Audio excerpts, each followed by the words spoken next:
سبحانك لا علم لنا إلا ما علمتنا إنك أنت العليم الحكيم رب اشرح لي صدري ويسر لي أمري واحلل عقدة من لساني يفقه قولي أما بعد. قال المصنف رحمه الله تعالى ونفعنا والمسلمين بعلومه في الدارين آمين. Al-amru tsalits, ini perkara yang ketiga. Yang pertama kemarin kewajiban niat, yang kedua wajib kita ta'arud niat pada sesuatu yang di sana ada talbis, ada sesuatu yang membedakan, ada rancu, ada ambigu di sana. Seperti niat mandi itu wajib ta'arud ya. Ishtiratut ta'arrud lil fardiyati. Yang ketiga, perkara yang ketiga adalah kita wajib ta'arrud lil fardiyah. Kita wajib menyebut kefarduan daripada ibadah itu. Nah, apakah dia sunnah atau fardu? Itu wajib pada beberapa tempat. Wa dzalika fil kafarati wa fil ghusli was salati waz zakati bi lafdhi shadaqah. Jadi wajib kita bilang fardu pada kifarat, pada mandi. Saya nawaitu fardal ghusli. Tidak cukup dengan nawaitul ghusla atau nawaitul ghusla lil jama'at lil janabah. Harus menyebutkan fardu di sana pada mandi. Wassalah, pada salat juga wajib menyebutkan fardu. Usalli fardaz zuhri, usalli fardal maghribi. Pada zakat juga wajib kita sebutkan niat kita, apakah itu zakat atau tidak. Wajib kita sebutkan fardunya, kefarduan zakat itu pada sedekah, yang pada zakat yang lafaznya sedekah. Ya, sekarang yang bersedekah lagu dalam hati no dia niatkan fardu apa no? Fardu zakat. Nah, ini tambihun. Nah, kalau tak kena tambihun berarti ada perkara yang penting itu. Hal yajuzul istinabatu fin niyyah? Apakah boleh kita diwakilkan berniat? Abol kita sembahyang, wakil aku berniat Allah tuh sembahyang.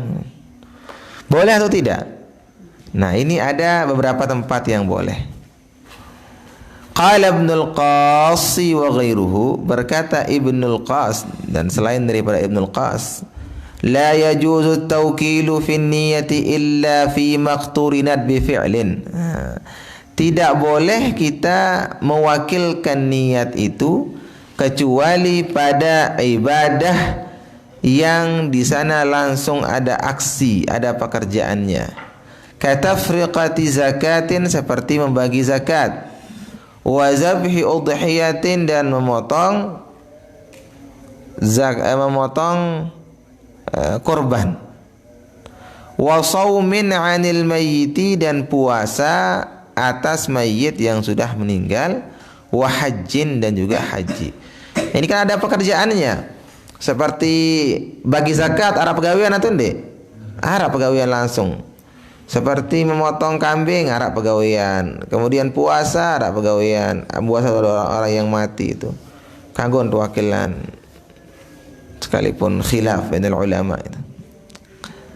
Kemudian apalagi haji itu pegawaian arah itu. Wa tabi'ahu ala zahirihi as-Suyuti, lakin al-murajjah kama fi at-Tuhfah fi bab al-wakalah sihhatu at-tawkil fi an-niyyati faqat. Wa qawlu ba'dihim la yasihu an yuwakkila fiha akhar mardud, intaha naqalahu syarih. Nah, jadi Imam Suyuti mengatakan, ikut juga Imam Suyuti yang membolehkan yang tadi itu, tapi dalam kitab Tuhfah itu beliau mengatakan kitab al-wakalah itu boleh sahnya perwakilan pada niat saja. Sah perwakilan pada niatnya saja. Nah, adapun perkataan sebagian ulama yang mengatakan tidak sah itu tertolak. Intah. Al-amru rabi'. Nah, ini besok dah. Nah, ini kita lanjutkan sekarang hadis yang tadi malam. Ingat ke engkahnan ini nomor balu engkah lain hadis ke-8. Wa an Abi Hurairah, ini kitabnya kitab Bulughul Maram. Kitab Bulughul Maram, kitab Bulughul Maram yang berisi tentang ahaditsul ahkam, hadis-hadis yang dimana dari sanalah hadis istinbat hukum-hukumnya. Ini kitab ini disyarahkan oleh guru sekaligus orang tua daripada Sayyid Muhammad Alawi Al-Maliki, itu Sayyid Alawi. Beliau nama kitabnya Ibanatul Ahkam.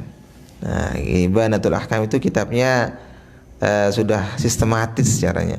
Oh, ini ini hadisnya, ini perawinya, ini hukum yang diistinbat, ini pembahasannya, dan dia sudah jelas, sudah runut sekali dalam kitab Ibanatul Ahkam ini. Tapi kalau kitab yang kita baca ini masih hadis-hadisnya saja. Wa an Abi Hurairah radhiyallahu taala anhu annahu qala Rasulullah sallallahu alaihi wasallam tuhuru ina'i ahadikum idza walagha fihi al-kalbu ay yaghsilahu 7 marratin ulahunna bit-turab, akhrajahu Muslim wa fi lafzin lahu falyuriqhu Tirmidzi ukhrahunna au ulahunna bit-turab. Nah, jadi ini hadis diriwayatkan oleh Abi Hurairah radhiyallahu taala anhu bahwasanya Rasulullah sallallahu alaihi wasallam bersabda, "Tuhuru ina'i ahadikum," sucinya ina bejana salah seorang dari kalian, idza walagha fihil kalbu, kalau ada anjing yang menjilatnya. Lamunara acong bedela apa anun ayyaghsilahu 7 marrat, untuk dia basuh sebanyak 7 kali, ulahunna bit-turab, salah satunya atau yang pertama dari semuanya itu dengan menggunakan debu atau tanah. Akhrajahu Muslimun wa fi lafdhin lahu falyuriqhu. Ini diriwayatkan oleh Imam Muslim dan dalam lafaznya juga falyuriqhu. Nah, disiram dia dengan air. Wa Tirmidzi ukhrahunna. Kalau riwayatnya Imam Tirmidzi, salah satu daripada yang 7 itu ada campuran tanahnya. Aulahunna. Dalam Imam Tirmidzi ada ukhrahunna, ada ulahunna. Nah, ini pernah menjadi perdebatan, hadis ini pernah menjadi pembahasan yang agak panjang ketika dibahas oleh Syekh Mustafa Tilimsani. Masih kenal Syekh Mustafa? Ya? Ngerti namun pidato? Ya? Syekh Mustafa namun pidato itu satu kul doang batur-batur non. Duit hati edam, kan bin edam, dia paham si basin. Karena bahasa beliau itu subhanallah, Syekh Mustafa Tilimsani itu. Apalagi ketika beliau sudah keluar syair-syairnya, oh, tiada tanding, tiada banding itu. Dulu pernah dibahas oleh beliau. Karena ada perbedaan mendasar di antara mazhab Maliki dengan mazhab jumhurul ulama, termasuk mazhab Imam Syafi'i. Lamun mazhab Syafi'i, bagaimana hukum anjing? Najis atau suci? Ya? Najis atau suci? Hukumnya anjing itu halal atau haram? Siapa yang sudah makan bakso anjing di sini? Ada cerita Setara Arifin Munir, Tuan Guru Arifin Munir Yanmu, ketika beliau sedang makan bakso Solo, makanya sampai sekarang beliau itu tidak pernah makan bakso Solo. Sedang makan bakso Solo, lewat anjing seterak. Yuk, kok banyak sekali ya? Iya, itu anjing itu stoknya dari Lombok banyak, itu kita didatangkan anjing itu dan lain, langsung keluar dahar bakso beliau itu. Ya, karena memang banyak, ya Allah alam, ada saja orang-orang yang nakal-nakal itu yang mencampur baksonya dengan daging anjing. Nah itu bareh aku cerita bareh. Jadi karena ini panjang dulu ketika sama Syekh Mustafa dulu kita di kelas itu agak panjang pembahasannya karena kita yang sebagai mazhab Syafi'i nggak terima itu, tidak terima kalau anjing itu suci. Bahkan kata beliau di sebagian kabilah di Aljazair itu di Tilimsan mungkin atau pokoknya bagian sana itu beliau mengatakan bahwasanya anjing itu suci dan halal. Gorok ya baina cong itu panggang. Kita yang sebagai mazhab Syafi'i yang di Indonesia yang sudah darah daging kita mazhab Syafi'i menerima yang seperti tadi itu berat sekali itu. Nah, hanya beliau menjelaskan beberapa ta'lilat, beberapa istimbatat, beberapa cara sabr wa taqsim, beberapa metode dalam pengambilan hukum yang diambil oleh mazhab Maliki saat itu. Jadi mazhab jumhur kita, mazhab Syafi'i dan lain-lain mengatakan bahwasanya berdasarkan hadis Rasulullah sallallahu alaihi wasallam, tuhuru ina'i ahadikum idza walagha fihil kalbu. Sucinya bejana salah seorang di antara kalian jikalau ada anjing yang menjilatnya. Tuhur, suci. Kita itu bersuci dari apa? Air. Pakai apa dia aja? Kita bersuci dari apa? Ya? Kita mazhab jumhur bersuci dari dua hal. Dari hadas dan najis. Kita berwudu itu dari hadas. Itu kita bersuci dengan berwudu. Ada sesuatu yang najis, kita bersuci dengan membersihkannya. Nah, tuhuru ina'i ahadikum. Sucinya bejana. Apakah bejana itu bisa hadas? Kena hadas, arah hadas bejana no? Tidak ada, berarti tuhurnya itu tentu dia dari najis. Maka oleh sebab itu sabda Nabi yang mengatakan tuhuru ahadikum tadi jelas-jelas di sana adalah dari sesuatu yang najis. Madhab Maliki bilang enggak, itu fihi sabru wat taqsim, as-sabru wat taqsimu fihi naqis.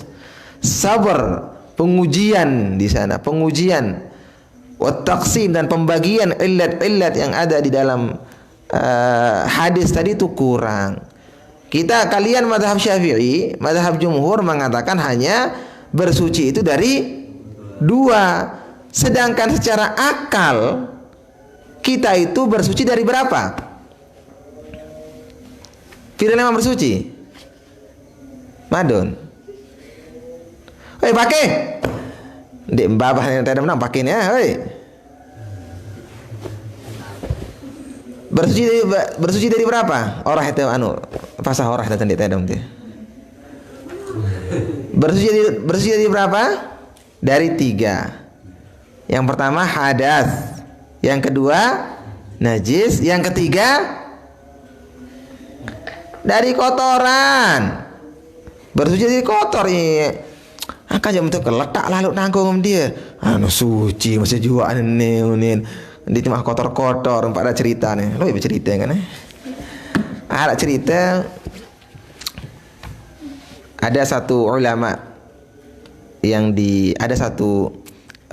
ada satu wali, gubernur dari satu daerah.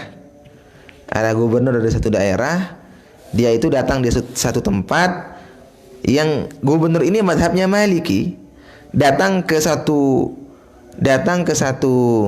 daerah yang mazhabnya Syafi'i.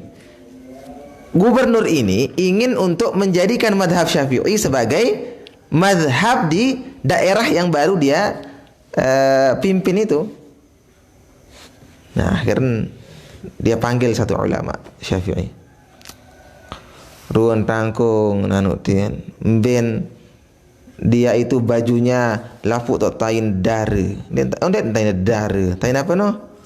Tain dare. Tain darah aja. Itu semua ulama sudah mengatakan najis itu. Tain apa? Tain darah. Oh, semua tain darah. Kotoran burung itu di badannya. Kemudian dia datang. Terus dia bawa nabidh. Nabidh itu berem yang tidak terbuat dari anggur, yang terbuat minuman keras yang selain dari anggur, namanya nabidh. Nah, beliau berwudu dari nabidh itu. Karena dalam mazhab Hanafi, segala sesuatu yang halal dimakan dagingnya, suci pula kotorannya.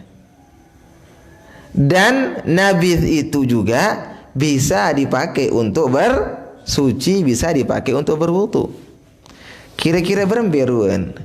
Ben wah letak ono stai, ben besok isi tai. Besok si air yang berwarna sudah itu bagaimana? Bersih tidak kira-kira? Sering kotor. Nah, ya Imam, inilah madhabnya madhab Hanafi ini. Lalu Rasul tulak malik bersih, pakaiannya bersih, semua bersih. Kemudian airnya dia pakai air bersih untuk bersuci, berwudu. Ini madhab Syafi'i. Madhab berarti mana? Jadi memang ada perbedaan antara madhab Hanafi dengan madhab Syafi'i dalam perkara sucinya sesuatu ya kotoran burung atau kotoran hewan yang halal dimakan darahnya. Nah, kembali ke masalah yang tadi. Apa cerita baru pertama sebelum bakso apa? Ya? Oh, bersuci tadi itu. Jadi sabr wa taqsim naqis kata mazhab Maliki. Kenapa? Karena kita bersuci itu tidak hanya dari dua hal. Kita bersuci itu dari berapa? Dari tiga. Yang pertama dari hadas, dari najis, yang ketiga dari kotoran qazir itu dari tiga hal ini. Kita kembali lagi ke hadis tentang perkara tentang anjing tadi. Kita disuruh mencucinya itu karena apa? Kembik nampo tu suruh besok isi nabi ono sacong no kembik. Ya? Ada katanya najis di sana? Ya? Kan tadi sebab ini taksim atau sabr wa taksim tadi, sebab dan alasan illah kenapa kita mengambilnya dalil itu karena tiga kan, najis, kemudian hadas atau kotor. Kita disuruh cuci tadi ya karena apa yang tiga ini ya? Ada ndak yang jelas-jelas disuruh untuk gara-gara najis dalam hadis itu? Ada atau ndak? Ndak ada. Oleh sebab itu dalam madhab Maliki, tetap madhab Maliki mencuci dengan 7 kali cucian, tapi tidak karena najis, karena amrun ta'abbudiyun, hanya semata-mata itulah perintah Rasulullah kita laksanakan. Hikmahnya wallahu a'lam, apa hikmahnya kata mereka, yang penting kita melakukan sesuai dengan perintah Nabi. Kembali ke lagi masalah suci dan tidaknya. Mazhab Maliki kuat mengatakan bekas anjing itu suci karena ada hadis Nabi yang mengatakan bahwasanya kalau kita misalnya ini yang contohnya berburu sekarang. Ketika kita berburu, lepas anjing untuk berburu, itu hasil tangkapan kita disuruh cuci atau enggak? Nah ini kan nih misalnya madon tuh lu mayung tuh balim. Darah mayung tuh balim ya. Bembek yang ngaran. Darah gue bembek liah. Oh ini dompu dan lu ada mayung tuh dompu. Ya? Kok ndak ada di dompu? Dulu saya waktu ke Sumbawa itu sering makan rusa itu. Sering makan rusa di Sumbawa besar dulu itu. Tapi bukan di Sumbawa, di Taliwang. Di Taliwang itu sering lu masih mayung tuh. Mung Kalimantan ini kedua nih Kalimantan. Wah mengkakan mayung Azhar. Nggak pernah. Itu di Kalimantan itu dulu lebih murah daging mayung daripada daging sapi. Dulu kalau tidak salah daging mayung itu 30.000 sekilo. Daging sapi 60.000 sekilo. Itu di Kalimantan dulu, di Kalimantan Timur kalau tidak salah itu. Sekitar itulah setengah gajin. Daging mayung kasih daging daging sapi. Ini habis nyari batu bara doang nih anun. Megawah nanti darah masih mayung kan. Nah itu bedanya. Kenapa lamun mayung kan karena set doang pun bau. Sapi lah nimpa nih. Nah sekarang kalau ada mayung, kita mau tangkap rusa, kita lepaskan anjing untuk menangkapnya. Anjing itu nangkap pakai apa? Kaki atau mulut? Mulutnya dipakai. Langsung taring. Out deh. Dan subhanallah kuasa Allah itu, kalau ada mayung yang sedang lari, kemudian ditangkap kakinya aja sama anjing itu, mau terus. Munite kata kakak langsung te pelai oroso ini jadi mau terus sama kakak itu, subhanallah kuasa Allah itu. Nah, Rasulullah Shallallahu Alaihi Wasallam menyuruh kita untuk mencuci. Apakah pernah menyuruh kita untuk mencuci bekas anjing yang ada dalam makanan tadi itu, dalam daging itu? Tidak pernah itu disuruh cuci itu. Kita makan langsung tidak apa-apa itu. Nah, berarti dari hadis ini kita mengambil kesimpulan bahwasanya air liur anjing itu tidak najis dalam mazhab Maliki ini ya. Nah, itu pendapat mazhab Malik. Jadi kalau kita lihat dari sini pendapat mazhab Malik itu kuat. Bahkan Imam Ibn Rushd itu adalah orang yang membuka cakrawala berpikir orang-orang barat itu. Sampai sekarang orang-orang barat itu kenapa bisa maju? Karena Ibn Rushd yang membuka pikiran mereka. Ibn Rushd mengatakan mungkin bisa saja itu la'allahu bi'illatin tibbiyah katanya. Kenapa kita disuruh untuk mencucinya 7 kali? Karena di sana ada illah, mungkin illah tibbiyahnya, ada ya kedokteran medisnya lah di sana. Nah, memang sekarang kita katanya di air liur anjing itu ada satu virus yang tidak bisa hilang kecuali dengan tanah. Nah, mungkin virus corona juga hilang ya dengan tanah ya. Nah, coba besok nak imam isi dedek kadu hand sanitizer tanah no si besok imam. Nah, itu permasalahan. Jadi itu yang pertama. Kalau dalam mazhab Maliki daging anjing itu air liur anjing itu tidak najis. Kenapa? Karena yang tadi itu. Kalau kayak ulangnya Malik baru kesebutan ya. Dan dalam mazhab Maliki yang permasalahan itu hanya pada air liur saja. Karena hadisnya hanya pada air liur. Kalau badannya, bekas kakinya itu tidak apa-apa kalau dalam mazhab Maliki itu. Misalnya nih orang sacong le musola, di besok sekali selesai suci menanggapnya. Itu dalam mazhab Maliki. Nah, kita kembali ke masalah apanya lagi, Dekman? Pembasuhannya. Kita dalam mazhab Syafi'i berapa kali dibasuh? 7 kali, salah satunya dengan menggunakan debu atau tanah. Lamun mazhab Maliki tidak cukup basuh 7 kali karena dia amrun ta'abbudiyun, dia perkara ta'abbudi, perkara hanya semata-mata ikut perintah Allah Subhanahu wa taala. Yang kedua, hadisnya itu muttarib. Apa itu hadis muttarib? Apa muttarib? Apa muttarib? Mam Faji Baikuni ya? Ya? Masa belum? Tiket pira mah? Tiket telu mana? Uang nih tiket 4 mah. Mam Faji Baikuni ya madon. Tidak tamu, dah dom doang pondok. Nah dalam Baikuni kan muttaribun lafzan, muttaribun matnan wa lafzan muttarib kalau tidak salah katanya. Jadi yang namanya muttarib dalam hadis itu adalah suatu hadis yang tidak konsisten. Hadis yang tidak konsisten dalam baik dalam matannya maupun dalam isinya, dalam sanadnya, baik dalam matanya maupun sanadnya. Ne sane no riwayatan ini, sane hadisnya ini yang ini karenanya, itu katanya. Nah, termasuk dalam hadis ini juga muttarib, dia tidak konsisten bahasanya. Ada dalam satu riwayat mengatakan ulahunna bitturab. Riwayat lain mengatakan ukhrahunna bitturab. Nah, jadi muttarib, dia tidak konsisten. Ada mengatakan yang pertama pakai tanah, riwayat lain mengatakan salah satunya dengan menggunakan tanah. Kan muttarib, dia tidak konsisten itu. Berarti dia muttarib. Sesuatu hadis yang muttarib itu dhaif, berarti tidak bisa diistidlal dengannya.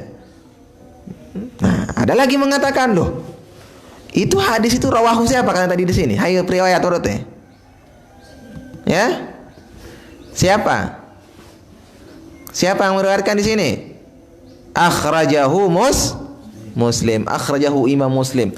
Imam Muslim yang keluarkan. Nah, magharibah, ulama-ulama magharibah, ulama tahu magharibah itu bagian Maroko, kemudian Tunis, Mauritania, Aljazair.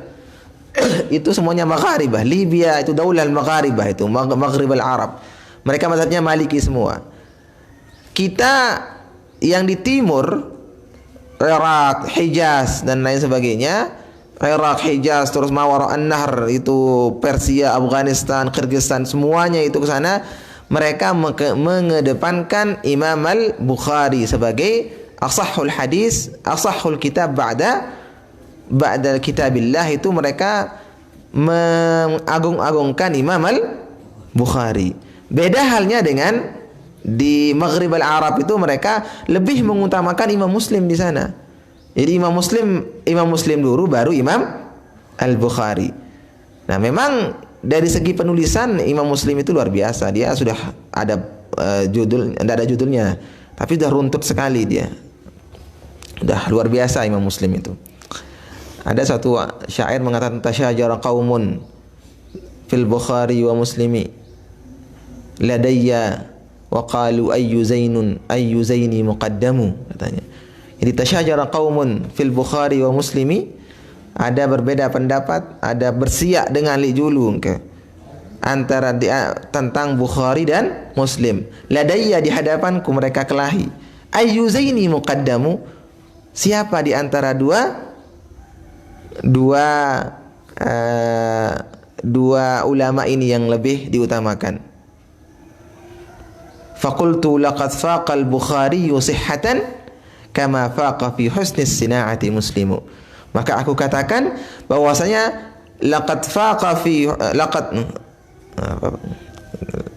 faqultu lahum faqal Bukhari sihhatan. Maka aku katakan kepada mereka bahwasanya Imam Bukhari itu lebih utama, menang dia dalam segi kesahihan hadisnya dari Imam Muslim.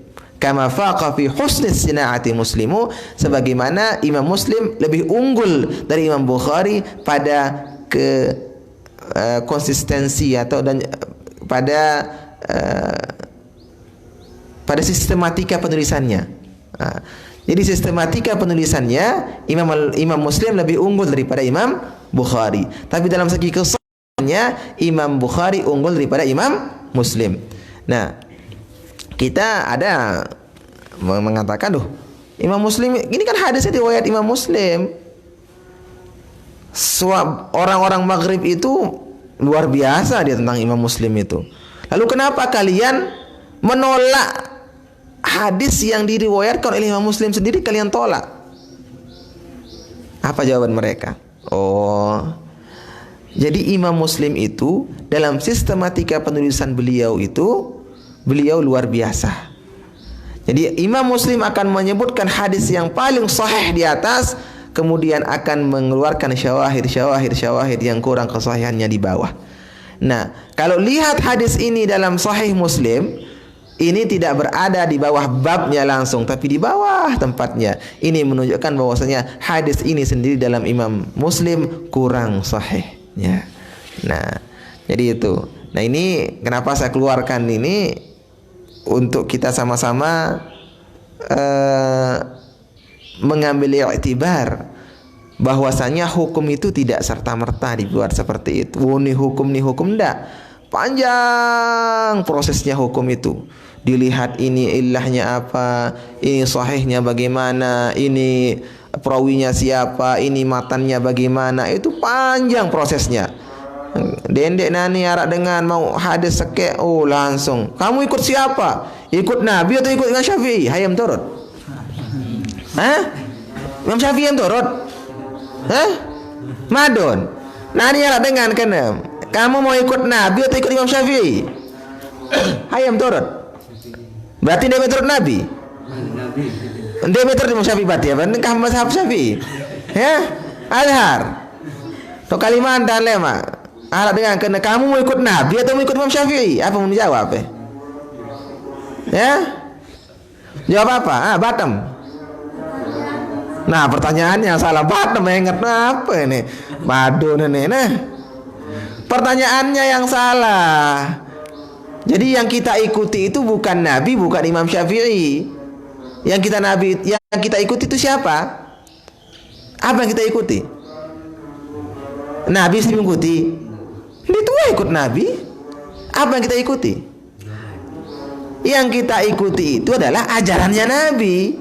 Pemahaman. Berarti pertanyaan yang benar adalah siapa yang kita ikuti? Imam Syafi'i terhadap ucapan Nabi atau pemahamannya Madun terhadap ucapan Nabi? Hayam turun. Siapa? Sekarang angkat ada hadis. Ini hadis iza walagha misalnya. Ini ada perkataan Imam Syafi'i. Sekarang mana yang kita ikuti? Ya kita ikuti hadis ini atau kita ikuti Imam Syafi'i ini? Yang kita ikuti itu adalah pemahaman Imam Syafi'i terhadap hadis ini, bukan pemahaman kita sendiri terhadap hadis ini. Kamu dengan oh ini hadisnya ini hadisnya. Oh itu menurut siapa hadis itu? Oh menurut imam ini. Oh berarti Anda kan ikut imam itu, bukan ikut Nabi. Oh imam ini mengatakan, bukan Anda juga. Berarti sama mazhabnya ini. Berarti orang-orang yang mengatakan bahwasanya jangan ikuti Imam Syafi'i tapi ikuti hadis Nabi, itu seolah-olah dia bilang jangan ikuti pemahamannya Imam Syafi'i terhadap Nabi tapi ikuti pemahaman saya terhadap hadis Nabi. Ya, Madon, ini ketua Malik. Saya yang turut pemahaman Imam Syafi'i terhadap Nabi atau pemahamannya Azhar terhadap hadis Nabi? Hayam turun. Jelas kita ikuti pemahamannya Imam Syafi'i terhadap hadis Nabi. Makanya kenapa saya jelaskan panjang lebar tadi, untuk kita pahami bahwasanya suatu hukum itu tidak muncul secara tiba-tiba, panjang prosesnya baru timbul satu produk hukum. Nah, jadi jangan kita anggap gampang ilmu fikih ini. Jadi ilmu fikih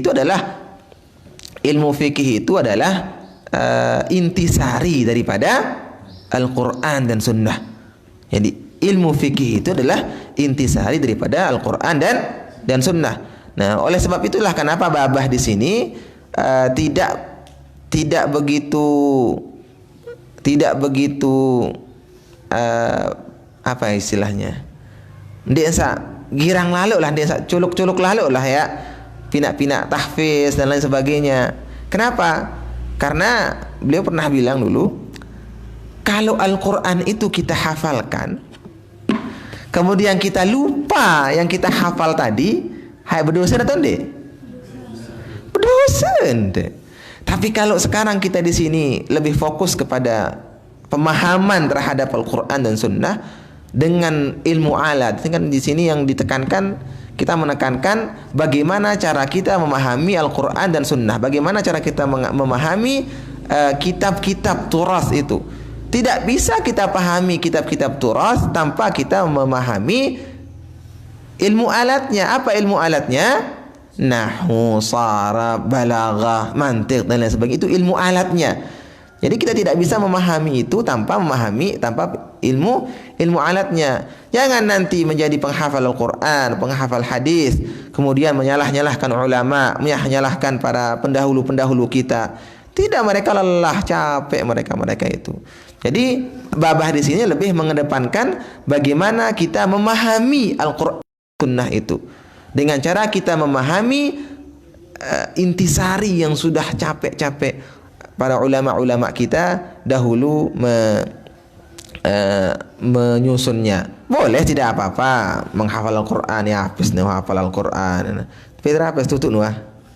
Ya? Firman muah. Ya? Bang tolong sakit tolong selima. Oh, madun tolong selima hafal nih. Tolong selima huruf. Ya? Tolong selima huruf hafal madun Al-Qur'an. Nah, jadi itu. Ya, subhanallah ya. Jadi kita bacakan Fatihah sekali sebagai rasa terima kasih kita kepada guru-guru kita semua, kepada para ulama-ulama yang telah menghabiskan hidup mereka, umur mereka untuk memahami Al-Quran dan Sunnah. Kemudian kita sekarang garak-garak tenani ya, kena-kena dengan salah, wah bejulu-bejulu, no, jangan seperti itu. Kita apresiasi mereka, kita hadiahkan beliau-beliau bacaan Fatihah sekali. Mudah-mudahan ilmu para ulama-ulama terdahulu itu bisa mengalir turun kepada kita insyaallah. Ala hadhihi niyyah wa ala kulli niyyatin salihatin. Al-Fatihah. A'udzu billahi minasyaitonir rajim. Bismillahirrahmanirrahim. Ar-Rahmanir Rahim. Maliki yaumiddin. Iyyaka na'budu wa iyyaka nasta'in. Ihdinas siratal mustaqim. Siratal ladzina an'amta 'alaihim ghairil maghdubi 'alaihim waladdallin. Amin.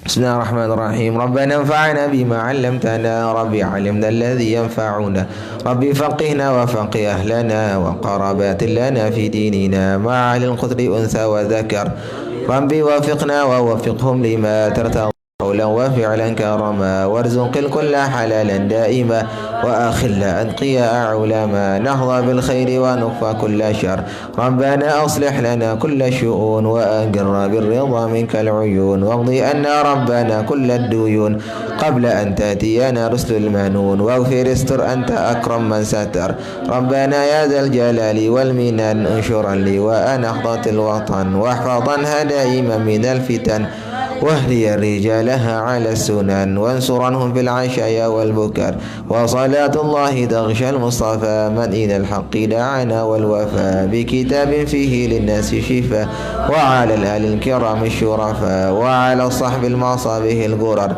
أمرت كفا سبحت فيها الحصى وأروت الجيش بماء هامري على معاشي ومعادي وعلى ذرياتي وبطني وظاهري. الفاتحة.